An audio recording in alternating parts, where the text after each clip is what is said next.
Right, hopefully this is us this time. Typical internet, it's absolutely terrible. Younow's always like this. You get times where it's you try and guess people, it doesn't guess properly. Oh, you know what I mean? So how is everybody today? Can you hear me properly as well? First off, right, I'll try and hopefully I'll guess AJ if it gives me the guest option. Guesting.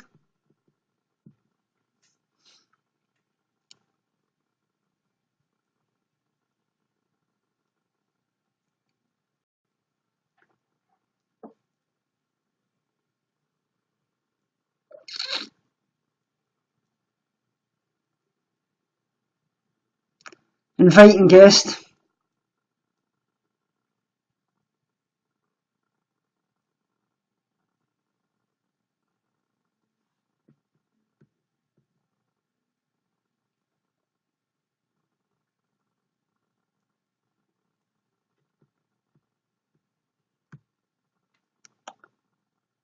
It's connecting.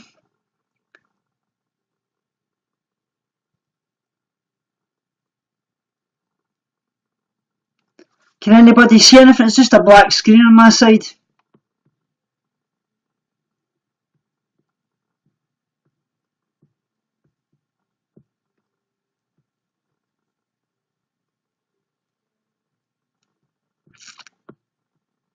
Nothing at all.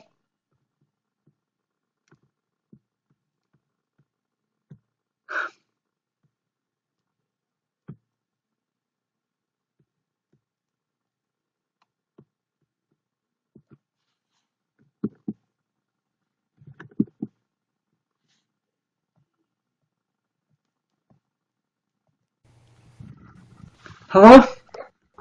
Oh, wow. How are you? How are you?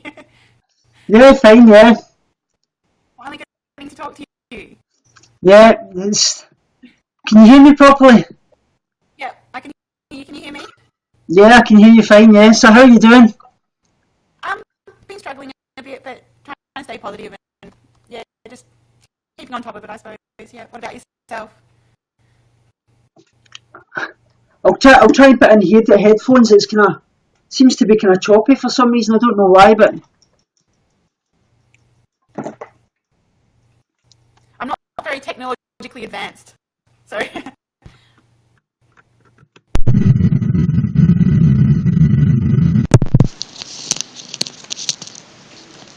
can you maybe hear you properly now? Is that better? No, I can't hear you properly. Can everybody else hear properly? I don't know what it is. It's sort of choppy for some reason. What should I try and do? Have you got any headphones at all? No, I don't, unfortunately.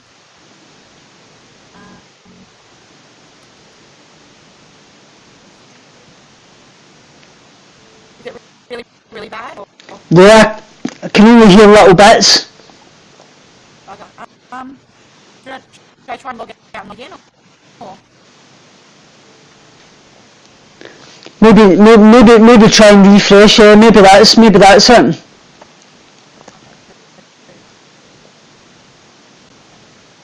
Would I refresh? I'm technically advanced. No problem. It's typical Younow. It's like this quite a lot. I'll end it and try again. Right, yeah. I'll let you go and come back in.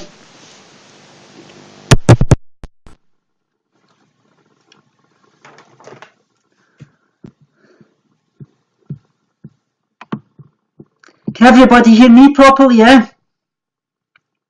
Thanks for inviting your fans. Hit like a girl. So it's actually great to hear that Jude's actually thinking of doing Younow streams.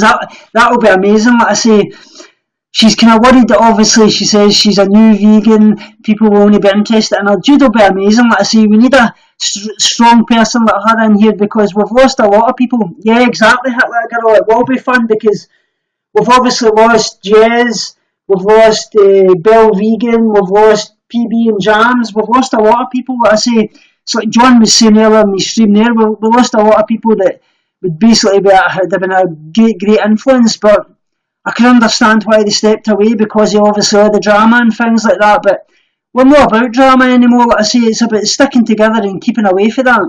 Exactly, that's what it was. It basically just turned them off. They basically, we need to kind of let them know that actually that we know all about that. If they come into our streams and enjoy a good laugh, like John was doing earlier, like he's doing his music and things like that, like he says, whether 4 or 5 people watch you or 40 or 50 watch you, at the end of the day, they're there for the right reasons and they're not there for the drama, and that's what it's all about.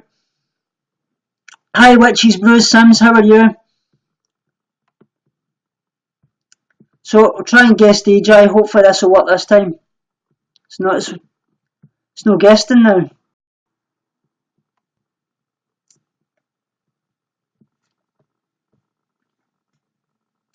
That's great to hear that you're doing great.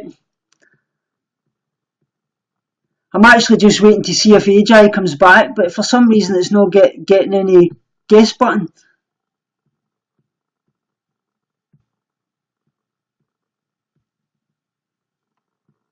Would guess, but I'm ready for bed, yeah. Like I say, it's only 6:38 AM here in the morning, but I'm absolutely busy the next couple of days. Like I say, I'm getting ready for the house move and things like that, so it's going to be chock-a-block. I've got all the crap that I've got left in the house. That's a big problem. Like I say, you can't see my minimalist, that's for sure. I've collected that much crap over the years, it's unbelievable, but you don't actually realise until you start going through it.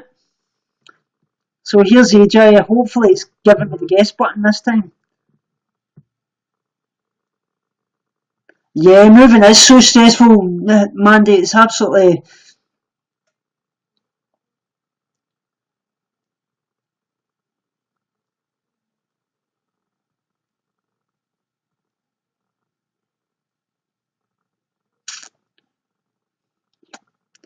Nothing happening.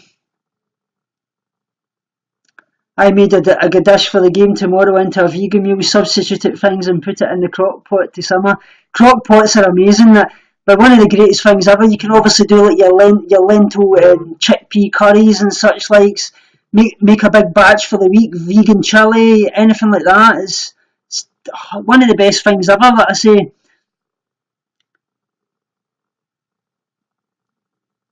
No problem, AJ. I'll try again. If you have to do that, we'll arrange for another time. No problem, AJ. Like I say, it's one of these things. It's Younow's like that. It's because of the connection for obviously for the UK to Australia. It's kind of difficult quite a lot. So a lot of people have actually got to use headphones and such. But don't worry about it. We'll do it again, definitely. I can keep chatting away about other things. And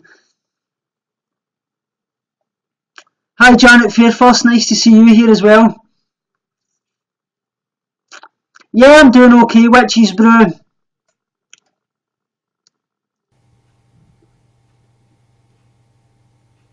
Connecting. I see you. Still Better now, yeah. Oh, brilliant. Excellent. Excellent. So, yeah.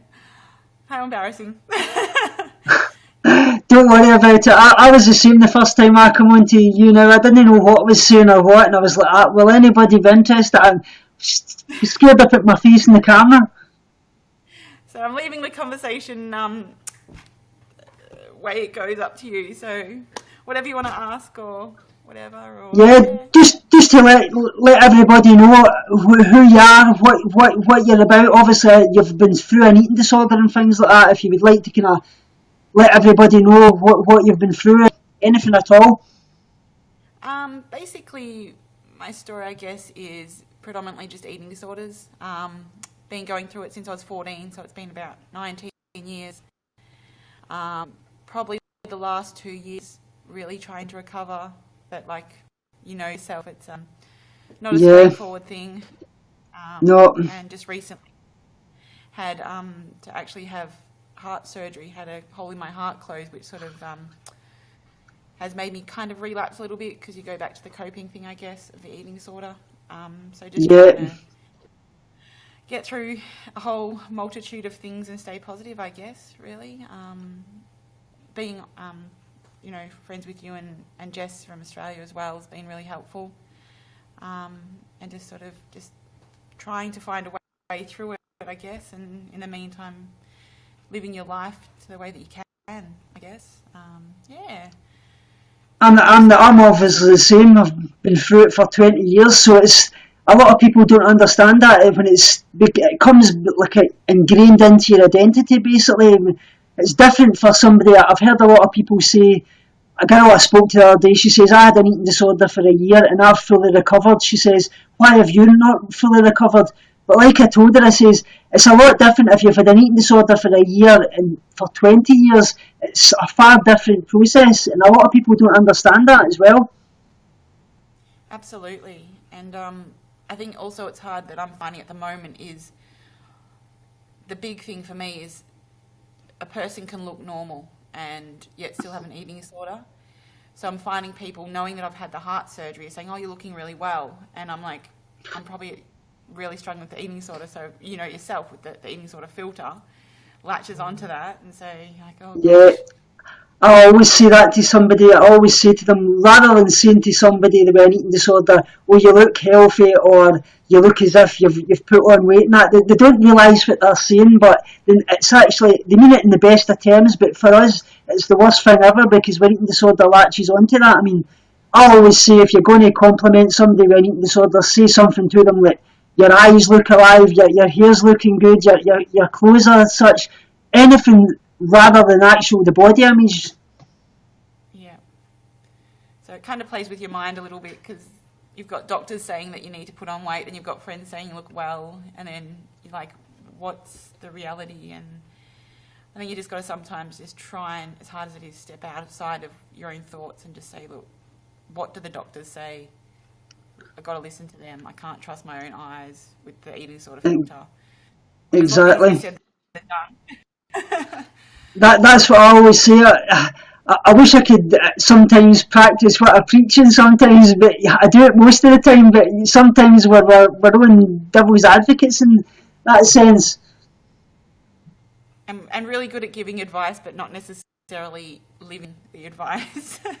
Yeah, I can relate to that myself. I've done that quite a lot in the past, and I've had a wee bit of a relapse myself, obviously, with that. I had suffered a lot with the flu and things, and my eating disorder just latched onto it, and I've been basically cut right down to about a meal a day. But I'm kind of worried because I've got my psychiatrist tomorrow, so I've got to go and see her for an evaluation, and they're talking about that if things don't go the way that they're planning to, that they'll end up pulling me back into hospital. So that's the last thing I actually want. Yeah, because we want to get you well so you can come to Australia. Yeah. Oh, well, not well. Definitely. Well enough to come to Australia. I see. I've only got to November this year, so I want to be in the best kind of condition I possibly can, because they won't actually give me travel insurance, they said as well, which is going to be another issue, because I've suffered the 2 heart attacks. So they said to me that I can come to Australia, but I come to with on my own terms, kind of thing. So I'll be fine, but I can understand what they mean. Yeah. And I think not putting yourself under too much pressure about it as well, because I know if you have the same thing, but the more pressure I put on myself, the main coping mechanism is the eating disorder. So the more pressure you put on, the more you turn to that, and it's like a perpetual catch-22 cycle, I guess. That's it. It's times of stress and things like that. That's when your eating disorder latches onto it. That's why my eating disorder team were worried the other day. They says to me, not to get myself too stressed out about this house move, because they said that can trigger me as well. But I can understand what I mean. It's trying to kind of keep my energy up and fuel myself to actually do all the work that needs done to actually get moved. So when do you officially move into the new house? The 13th, so I'll be off internet until the 22nd, because they said to me that they can't obviously move the internet from here to obviously the new house, so that'll be like 9 days without any internet. But I'll be putting up like YouTube videos that I've prioritised, so hopefully you don't get internet withdrawal symptoms. Yeah, that's it. The withdrawal symptoms, it's like, when you're used to it every single day, you think, I hadn't made a YouTube video for about nearly 2 weeks because of me being off, and I made some yesterday that I'll put up while I'm off, and I was trying to go into my film editor, and I totally forgot what I was doing, like, because I was like, what's that all about? I'm the same. I think I go on Facebook every day, and yep. I'm not as bad Yeah, as some well, people. I put the phone down when I'm walking. I haven't walked into a pole or anything like some people. I see that often, them walking down the streets and across the pedestrian crossings with their mobile phones. You're like, Oh dear. I suppose that's the way things are today. I guess everybody's on their phones, and that's exactly. Obviously, as well, you suffered a lot. What was it, ligament damage and things? You suffered it recently, wasn't it? because I had the heart operation, and when I came out of there, I had a bit of an emotional situation. I ended up actually in the psych ward for a week, which was probably a really good thing. When I came out of there, I hadn't been basically using my body as much, I guess. When I got home, without going into too much detail, I had where I was supposed to be staying. So I had to walk my stuff back to my own house, and in the process, actually tore ligaments in my ankles from overdoing it in the process. So they're pretty good now. Just That's great. That sort of thing, and had another assessment yesterday with the cardiologist. So there's a little bit of fluid around the heart, but he's not too concerned. So it's just That's brilliant. That sort of thing. So which is easier said than done, but yeah. So it's been a bit of a whirlwind month, really. I know, I was the same. They were actually talking about one part time to actually doing an operation in my heart, where it was like a inflated balloon kind of thing they were actually putting in. But they said that I was never at the healthy place to actually get it done. I suppose because going under anaesthetic itself is actually pretty risky too. So. Exactly. Mm-hmm. Yeah. So they said basically they wanted me to get to I think it was 55 kilograms before they would kind of consider doing any kind of operation. So I've got about another 7 kilograms before I could even get that done. Yeah, which that can be like a motivating factor as well, I guess. Like on the days I've found it particularly hard with my eating, doesn't always work, but sometimes I just say to myself, no, I've got the parasol in the heart that I've got to have the protein and everything to help that repair. So exactly. Because if I don't do the right thing in the first 6 months of it being there, it'll be open heart surgery, which I really don't want. So it's hard though, because it's yeah. I've had a lot of people recently. There was a girl on my Facebook page. She actually was asking me. She says, she reckoned that she could cure her eating disorder by going vegan and things like that. And I told her, I says, don't buy into that. I says, at the end of the day, that doesn't matter whether you're a meat eater, you're a pescatarian, you're a vegan or whatever. You'll never cure your eating disorder unless you actually start coping with the issues that's going on in your head. The food's only part of it. People don't understand that. And like I say, I've always said to people that going vegan for some people in eating disorder recovery can be the worst thing that you can actually do, because your eating disorder can latch onto that. Like I say, what works for me will only work for somebody else, and vice versa. And I think it's hard too, because like my dad for a little while was not that I want to. Or people in general think that if you've got an eating disorder, it means you've had to eat anything fatty, but you can eat fruit and veg. And I find for a little while corn was a fear food, but I could eat a hot chocolate and exactly. I don't think there's any specific food. Everybody has their own fear and safe foods. Exactly. And so yeah, I think that's hard too, because people automatically think, if you've got an eating disorder, you don't eat. Well, you do. It's like the name says, it's disordered eating. It's not just a food thing as well. It's like you said, it's mental. It starts from up here. So yeah, I mean, I was the same. At one point, I was afraid of eating things like bread and such likes, but I would sit there and I would eat a whole tub of peanut butter and chocolate spread and things like that. So that just shows you the kind of polar opposites. Yeah, it's crazy, but the only thing I have still got into the point is I'm still really, really afraid of eating like fried foods and anything with oils and such likes. I've overcame things like, obviously I can eat like chocolate now, I can eat like pizza and everything because it's all vegan, but they were all fear foods for before, but I still got that kind of point where I just can't get to obviously eat anything that's fried. Yeah. And look, that'll come. Well, I don't know if it'll come. I don't know personally, but yeah, I think it's just a matter of baby steps too. Exactly. It's like I always said to people, I find the kind of best option for me always was like pairing a safe food with like a fear food. So like say like you had maybe like you were afraid of like bread, putting obviously something in safe in it like your peanut butter or such likes, and trying to gradually introduce it more and more, and that's a great way of doing it in my opinion. I've been doing that because for lunch, for instance, I was only having like salad, which is, I know, not enough. And so working with the dietitian was like, would add salad, then add, bit of something else on the side. So, add some cheese or something in with it. Yeah. So it feels like I'm still doing the same thing. Like it still doesn't make it easy because afterward you're still sitting there going, oh, what have I done? But you've just got to do the whole self-talk and just go, you know what, this is good for me. Exactly. I challenge that thought because to leave that out means I'm giving in to the eating disorder. So to challenge that and constantly challenge it, I'm hoping that it'll get easier. And look, that's I think a lot of where I'm at the moment is just holding on to the hope of that it will get better every day that I do something against the eating disorder as opposed with it. So. Exactly. Priscilla Ever After says, hi there, hi Priscilla, I've banned you up and I hope you can find me. My star sign is Capricorn, January the 12th, that's my birthday. I'm Scorpio, 21st November, so yeah, Scorpio. my dad was a Scorpio actually, he was the 8th of November. Oh wow. Yes, we're supposed to. She says, cool, I'm a Scorpio as well, but that's a coincidence that.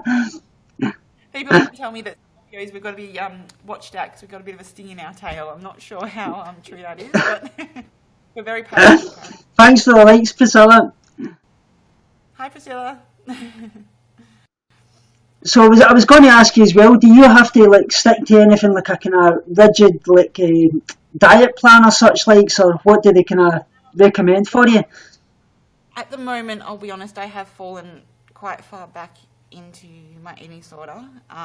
My one is predominantly bulimia, so I find it really hard to not do the binge and purge thing. Yeah. But working with the dietitian, we're trying to actually get my breakfast and my lunch a little bit more substantial. So hopefully, biologically, I'm not feeling that urge as much at night and find it easier to fight the night ones. And I think I'm learning not to beat myself up so much about it when I do have that, because that's just part of it. I've just got to work through the day, and there'll come a time when nights get easier. Tonight will probably be hard but easy because I've got my dad staying with me. Yeah. When I'm around, it's a little bit easier because I've got that distraction of a loved one. Hi, Jude. So we'll see how that goes. I'll say I'm very much a work in progress. Hopefully I am starting. We all are, that's what I say. We'll all get bumps in the road, that's what it's all about. Like I say, you're going to get days where it's bad, and I've always said the eating disorder, I think, stays with you all your life, because a lot of people say to me it's a bit like a drug addict or an alcoholic, and I say, well, yeah, the addictions side, the kind of addictive behaviours are such, but it's totally different, because a drug addict or an alcoholic, they can abstain from obviously the drugs or the alcohol, but for us, every day we've got to fight the thing that's our demon, but the thing that is keep us alive, which is the food. Yeah, and it's hard because like you're saying with alcohol and drug addiction, you just got to basically stay away from it, but you can't stay away from food. You've got to learn to live with it to a degree. And but very much agree with you on that one. It's another thing that a lot of people said to me the other day in the stream. They says that they get told that eating disorders are a choice. If I say that's far from the truth, but I always believe the behaviours in the moment are a choice. I believe that part, because we obviously do choose that part, but we don't choose to have an eating disorder because it's something in your life that's triggered it, whatever it may be, something like myself, grief, or you've been bullied, or anything at all. It's not a choice at all. I think honestly for me too, like the more I sit and think about, say, my childhood, there's always been something a little bit odd. And working with a psychologist, I think what's happened is maybe the eating disorder started as a coping mechanism as a child, and so do you carry that into adulthood, but it starts destroying you as opposed to working for you in a sense. Exactly. You have to learn to cope with life as an adult as opposed to using the kids' way of coping with things. So I know. it's complex, actually. When people just say it's just about food, it's much more complex than just a food thing. So The biggest issue I have is getting rid of the scales in my house. I've still not been able to do that, no matter what I do. But I try. I obviously don't weigh myself. I've stopped weighing myself, but I still can't get to the point of actually getting rid of them. That's been a big issue. I totally hear you on that one. Like, I haven't weighed myself for months because I'm scared of knowing a number. Like, my dietitian, they weigh me backwards. But yeah, my scales are no longer in the house. They actually live in the carport, but I still can't put them in the bin for some reason. Exactly. I think It's 2 months ago, put them in the bin, heard the garbage man come and had to run and crazy. So hi, Kat. Yeah, my wife keeps saying that to me. She says, "See the bloody scales." She says, "I'm going to chuck them in the bin," and she's tried it a few times, and I've managed to get them back in. And I'm saying, "Why do I do this?" Because I would prefer that she just did chuck them out, because it would take any control away from me. But I say to myself, I'd probably go out and buy another set anyway. It's crazy. Well, these are my third set. I did actually take a hammer to one set. I'm not entirely crazy, but I did actually take a hammer to one set. And Yeah. So, yeah, I couldn't weigh myself now because I'm too scared of what the number is, because I feel like I'm massive now, obviously not. But yeah, it's just that knowing the number, I kind of would rather not know. So even when they had to weigh me in hospital before I had my heart operation, so they knew what medication, I just let them all know, look, at the moment I'm also recovering from an eating disorder. I'd rather not have the number written down anywhere, and they're all really good about that. Yeah. So, see, the difficult part is my recovery team actually, they weigh me, and I've actually told them, can I get weighed like blind weight? But they won't do that, because they say to me that I need to know the numbers to obviously know that I'm progressing. But I don't see what good that does, to be honest. Yeah, I think it depends on the nature of your eating disorder as well. Like, if numbers are a big thing or calories are a big thing, sometimes in a sense, in the early stage, I guess it's better not to know, so you can sort of get on the recovery bandwagon. Exactly. At the same time, but I always say that the numbers are what controls eating disorder. Yeah. So But finding it hard to actually be in my own body, which is another weird. I know if you get that as well sometimes.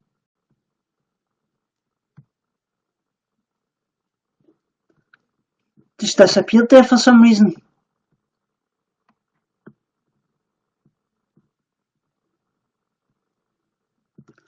Don't know what's happened there. Disappeared. Hopefully she comes back.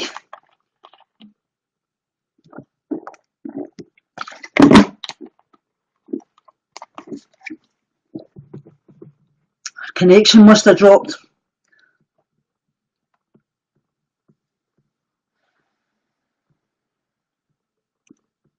Can everybody hear me properly?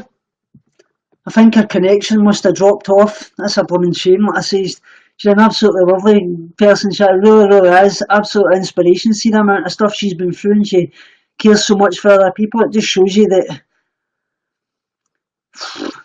it's heart-wrenching, to say the least. Like I say, the amount of things that we obviously, you think your troubles are big, but when you look in comparison to other people, no, it's far from the truth. Like I say, the things that other people go through.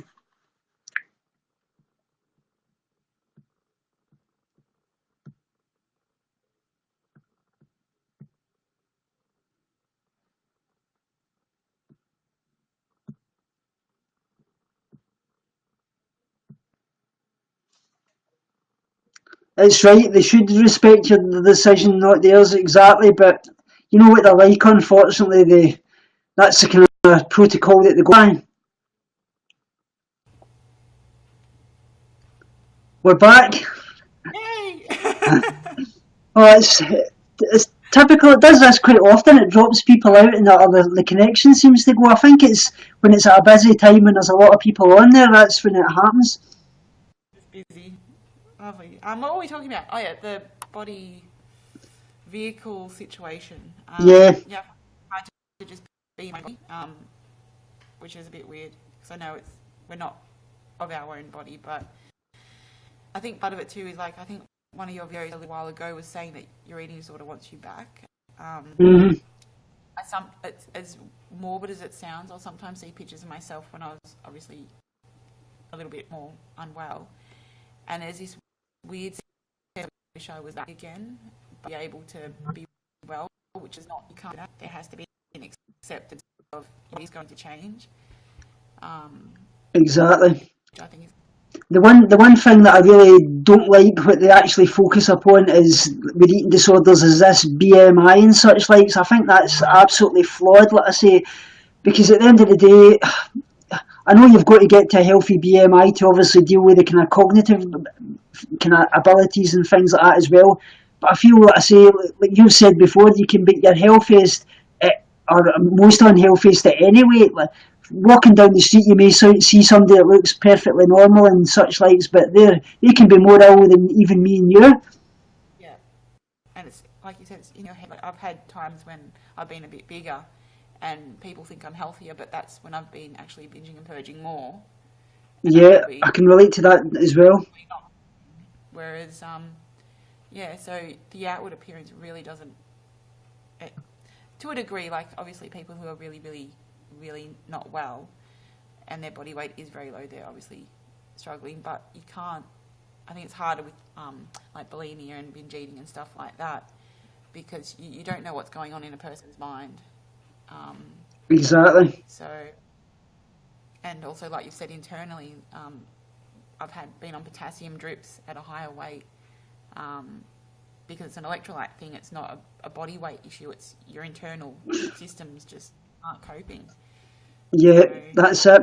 That was actually what brought on my two heart attacks was the potassium, the magnesium, and the phosphate and such likes. Because obviously that's the uptake of fluid to your cells and such likes, and that's your heart, and that's actually what brought on my heart attack. Was there was a potassium problem? wow, wow. So you can never know what's going on internally, and too. Which makes That's it harder. exactly it. You can see the kind of damage on the outside, but you don't know obviously the damage on the inside, and that's what I always say to people. That you may even need about 10,000 calories a day, which may sound absolutely crazy to some people. They think that that's binging, but you probably actually most people actually need that to obviously repair the kind of internal damage done first before you even start to gain weight. Yeah, absolutely, absolutely. And I think too, another thing people have to realise is that everybody is individual in their eating disorder experience, I guess. What am I trying to say here? I've had a mental blank then. I wouldn't know what I was going to say then. I get that often. I know exactly what you mean. It was a really good point. I might remember it again, but yeah. So whereabouts? So where are you at now with in terms of would you say with your recovery, or Yeah, well, I've obviously my first target was obviously been 50 kilograms. I was at nearly at that, and then obviously I'm dropped down to. Well, I don't like mentioning numbers, but I'm at 48 kilograms at the moment. So I've got another 2 kilograms to gain, but that was my last weigh in. So I'm hoping I haven't lost any more weight for that 48 kilograms because if I have, they'll definitely pull me into hospital tomorrow. So well, I've that's got okay. 50 kilograms. 50 kilograms was the first target. 60 kilograms was the second target, they said, and then obviously 6 kilograms, which was my final target. So Well, I'll be praying for you, Tommy. I hope it all goes well. you as well, definitely. You know I'm always here for you. That's what we're all here to support each other, and that's the kind of thing that we obviously do is try to kind of a community together. I think it's been great, especially connecting with you and especially Jessica. Yeah, I've been friends with Jess Dunn Cat since we were wee hi to a grasshopper, I guess. Yeah, that's it. Yeah, so I just want to take the opportunity to thank you heaps as well for all your support and all the support that I've found on here, really. Always, you know that. We're all here. You mean the world to me. Like I say, you've been through as much as I have, and even more. We've both been through this eating disorder for the same amount of time, so I can relate to everything you say, and vice versa, I suppose. Yeah. Oh, look, I really can't wait till you come to Oz. Actually, it'll be. Me too, definitely. It'll be great to meet you in person. Yeah, absolutely. Well, I might log off So, now. yeah, I'm just about to go. So, just before you go, let I say anything you would like to say to MD before you go. If there's anybody out there that's suffering with an eating disorder and they're suffering silence, anything you would like to say to them? I think the main one is that you are worthwhile as a person. You are not Definitely. defined by your eating disorder. It's a disease. It's a mental thing. I think too, at the end of the day, if you can find support, be it online, a really good psychologist or dietitian or family, but somebody close that you can act to a bit. I think the main thing is to not let the eating disorder make you regress and, hide away. You're worth saving. You're worth the time. You're worth the love. And Exactly, definitely. don't define yourself by a disease that was not your choice. Make that decision to love yourself because you are worthwhile. You are worthwhile as a person. And I send you hugs. You may not know me, but I'll send you hugs. And it's been absolutely a pleasure actually speaking to you in person at last. Yeah, absolutely. Love you lots, Tommy. Send you all my love, AJ, and I'm always here for you, just the same as you are for me. And thanks for all your support and everything. It means the world. Thanks so much, hon. Okay, bye. Speak to you soon, AJ. Shall too. Bye. Wow, what an amazing person she really is. She's a really, really dear friend. Really, really, really is.